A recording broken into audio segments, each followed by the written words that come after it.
Estamos de volta com o Jornal da Orla na TV. O convidado da semana é o subsecretário de Estado para Assuntos Metropolitanos, Edmur Mesquita. Olá, Edmur, um grande prazer recebê-lo novamente. Eu que quero agradecer a você por essa oportunidade e manifestar aqui a minha alegria de mais uma vez estar com você.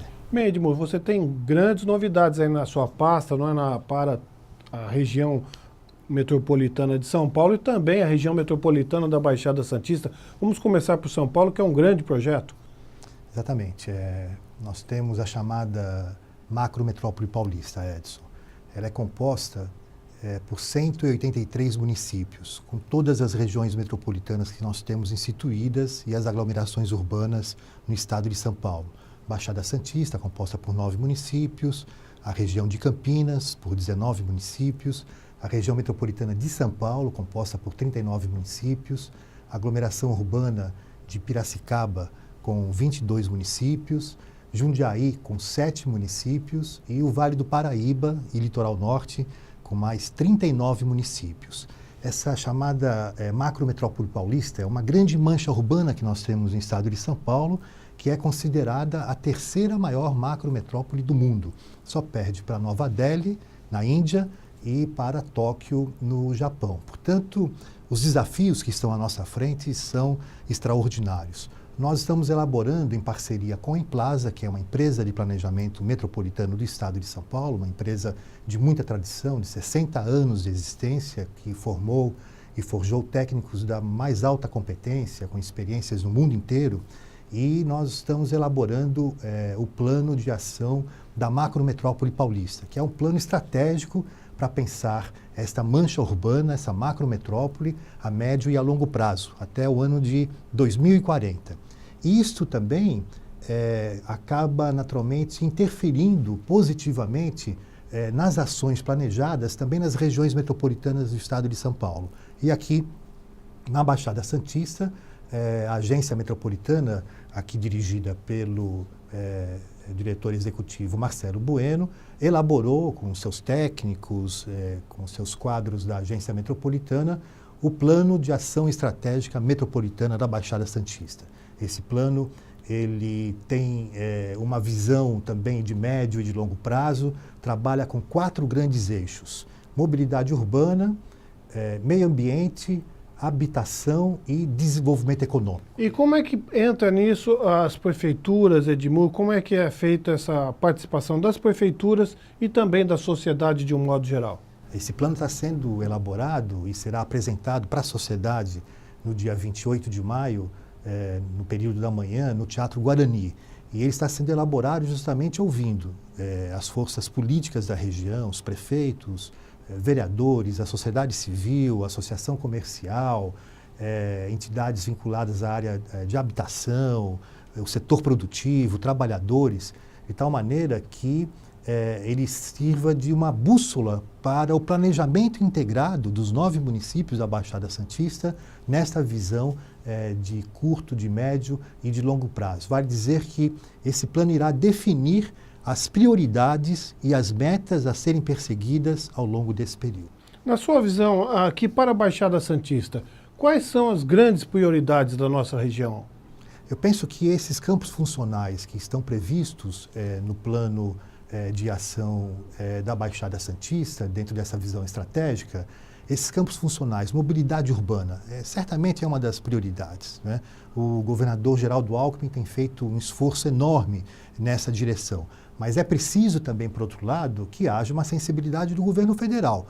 O governo do estado e as prefeituras vêm cumprindo com os seus objetivos. Veja bem, a parte de investimentos, né, da Secretaria de Transportes Metropolitanos com relação ao VLT. Está a todo vapor, né? Agora, em maio, dia 15 de maio, já uma primeira experiência será feita aqui, ligando São Vicente a Santos, com relação ao VLT. Depois, numa segunda etapa, a partir da conclusão desta obra, nós iremos pensar, então, na expansão do VLT para Praia Grande e para o litoral sul. Mesma coisa também o túnel que liga Santos a Guarujá. Era um tabu que foi naturalmente rompido e que agora, muito provavelmente, até final de julho, meados de agosto, nós daremos início a essa obra. Enfim, na área de Cubatão, né, eu diria que aquele viaduto Rubens Paiva que liga o Jardim Casqueiro ao centro de Cubatão, uma reivindicação antiga, também está saindo do papel. Portanto, esse é um setor prioritário. Agora é preciso, só para concluir, que haja um espírito republicano do governo federal para que ações mais decisivas e de maior impacto na área de mobilidade urbana da nossa região sejam ações também realizadas com o governo federal, senão fica mais difícil. Agora, não se pode falar em desenvolvimento da Baixada Santista sem esquecer o Porto. E o Porto, infelizmente, na questão do Porto, em outras questões, tem havido parcerias com o governo federal, seria uma injustiça dizer que não. Mas no que se refere ao Porto, o Porto de Santos praticamente está abandonado, não tem obra, o Porto não tem, do armazém 1 a 8 é um abandono, parece que houve uma guerra. Quem passa do armazém 1 a 8 tem a impressão que houve uma guerra lá. Então, o Porto está abandonado, a atual diretoria da Codesp para inglês ver, não tem mais autonomia, quem decide é Brasília. Nós precisamos mudar isso, fazer com que a região seja ouvida para questões referentes ao nosso Porto. Claro, é resgatar a tese que foi abraçada por tanto tempo, durante tantos anos, pelo partido que está à frente do governo federal, pelo PT, que é a tese da regionalização do Porto de Santos. É o que você falou, não tem cabimento o maior porto do hemisfério sul, as decisões que são adotadas, e essa é uma questão estratégica do ponto de vista da economia do país, não é só para o estado de São Paulo, do país.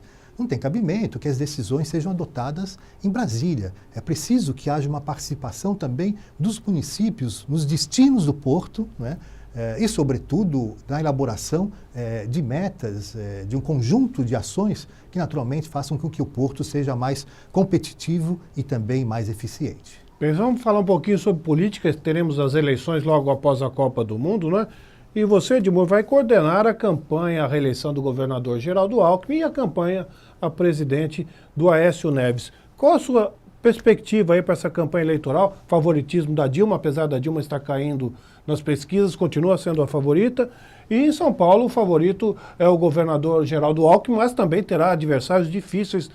Portanto, teremos duas eleições para o governo federal e para o governo de São Paulo que prometem muita emoção. Eu penso que, claro, esse cenário será de uma disputa muito acirrada, né?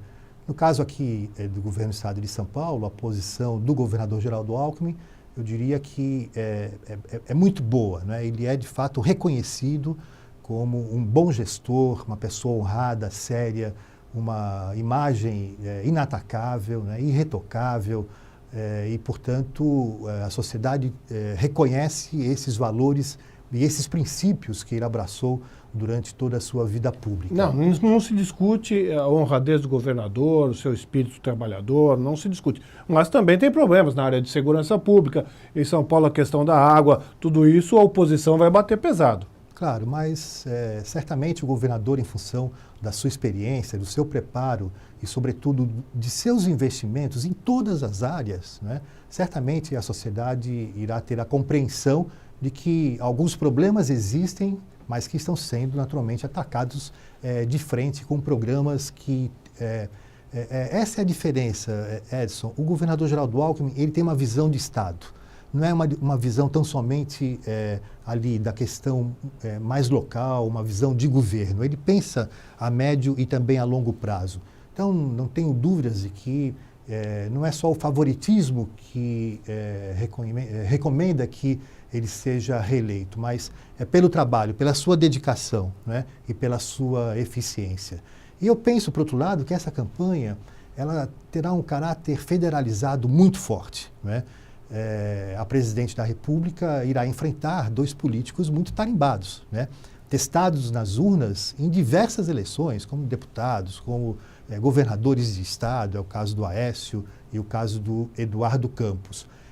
E está passando por dificuldades enormes, né? Está aí o processo inflacionário que voltou para o país, infelizmente, problemas de corrupção gravíssimos, né? A falta de planejamento no Brasil é algo inaceitável.